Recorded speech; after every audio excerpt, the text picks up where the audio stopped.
Bonjour à tous. Aujourd'hui, nous allons voir le théorème de Thalès et on va voir des exercices types pour des calculs de longueur pour le niveau 4e. Alors, on va calculer des longueurs avec le théorème de Thalès. On va rappeler ce théorème de Thalès.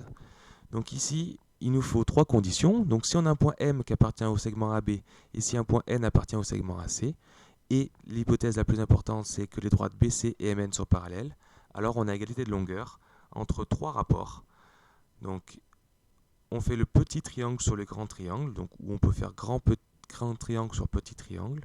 Donc on a AM, donc petite longueur sur grande longueur, donc AM sur AB, est égal à AN sur AC, est égal à MN sur BC.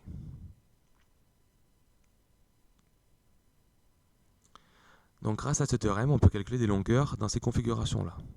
Donc on considère un triangle DEF quelconque, et on va prendre des droites IJ et EF qui sont parallèles, de telle sorte que les points I et le point J sont sur les segments DE et DF. Donc voici la configuration assez classique, et le but est de calculer DF. Donc on va pouvoir utiliser le théorème de Thalès. Ici, on va vérifier nos trois conditions. Donc il nous faut que le point I appartienne au segment DE, donc c'est bien le cas.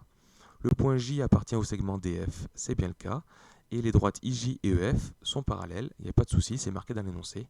Donc si elles ne sont pas parallèles, on ne pourra pas l'utiliser, le théorème de Thalès. Donc là, on peut utiliser le théorème de Thalès, il n'y a pas de souci. Et on peut écrire nos égalités de rapport. Donc ici, dans notre cas, c'est le petit triangle sur le grand triangle. Donc on va commencer par DI ou DJ ou IF, n'importe. Bon, n'importe, il faut commencer.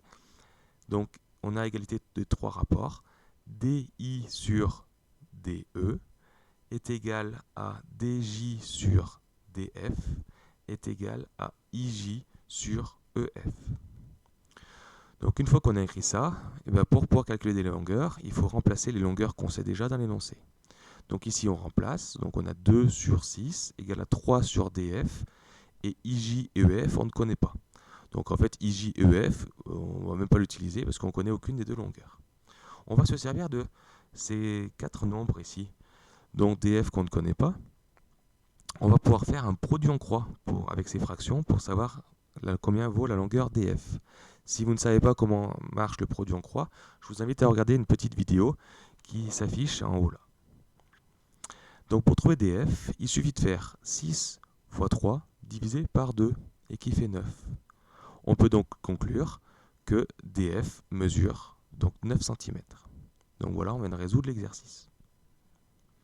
On va faire un exemple un peu plus compliqué où, cette fois, on va calculer deux longueurs à la fois. On considère un triangle ABC quelconque, pas de souci. Les droites MN et BC sont parallèles, comme tout à l'heure, avec un point M et un point N qui appartient au segment AB et AC. Et on a plusieurs longueurs. On a un petit peu plus que tout à l'heure. Et cette fois, on a envie de calculer AB, qu'on ne connaît pas, et AN, qu'on ne connaît pas. Alors, on va voir si on peut utiliser le terme de Thalès. Donc, il faut qu'on vérifie que le point M appartient au segment AB, c'est bien le cas. N appartient au segment AC, c'est bien le cas. Et MN est parallèle à BC, c'est marqué dans l'énoncé. On peut donc utiliser le théorème de Thalès sans problème et écrire nos égalités de rapport comme tout à l'heure.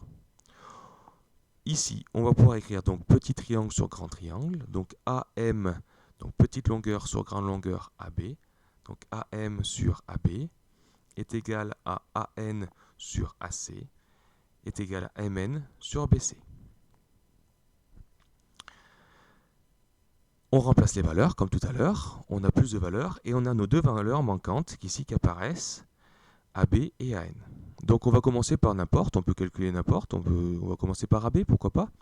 Et il faut que je trouve, si je veux faire mon produit en croix, donc deux fractions qui sont égales avec trois nombres au total, dont un qu'on cherche. Avec un qu'on cherche, pardon. Donc ici, on va prendre ces fractions-là, parce que si on prend les deux premières, il y a deux valeurs qu'on ne connaît pas, on ne peut pas faire un produit en croix. Donc on va ignorer un petit peu, si vous voulez, ce qui est au milieu. Donc AN sur 12, on l'oublie un petit peu. On a donc 3 sur AB égale à 4 sur 12. Donc pour trouver AB, on fait un produit en croix, et on fait 3 fois 10 divisé par 4, qui fait 7,5. Maintenant, pour trouver AN, on va utiliser d'autres fractions qui sont égales, celle-ci plutôt. Donc AN sur 12 égale à 4 sur 10. Donc on va pouvoir dire que AN est égal à 12 fois 4 divisé par 10. Et ça fait 4,8. On a enfin trouvé nos deux valeurs, on peut conclure que AB mesure 7,5 cm, alors que AN mesure 4,8 cm. Dernier exemple avec une petite difficulté supplémentaire. On considère toujours pareil un triangle MNP quelconque et toujours les droites ST et PN sont parallèles.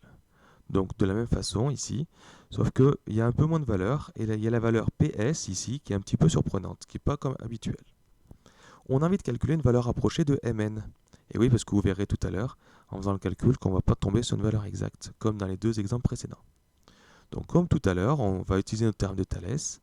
Mon point S appartient au segment MP, le point T appartient au segment Mn, et mes droites ST et PN sont parallèles, il n'y a pas de souci. On peut appliquer notre terme de Thalès, et on peut dire que MS sur MP est égal à MT sur Mn est égal à ST sur PN. Bon, comme tout à l'heure, on remplace nos valeurs. Il y a un petit piège ici. Donc 6,5, donc c'est MS. Mais pour trouver MP, j'ai mis 7,5. Ça correspond à 6,5 plus le 1. Il y a une petite addition à faire. On voit tout de suite que pour calculer Mn, il faut prendre ces fractions-là. On ne connaît ni ST ni PN de la dernière égalité de rapport, donc ça ne sert à rien. On va faire mon produit en croix. Pour trouver Mn, on va faire 6 fois 7,5 divisé par 6,5. Et malheureusement, en faisant ce calcul, on obtient une valeur approchée. Alors là, on va donner une valeur approchée au dixième, ça c'est pas mal, ça suffit. Et on obtient 6,9. Donc on peut conclure que Mn mesure environ 6,9 cm.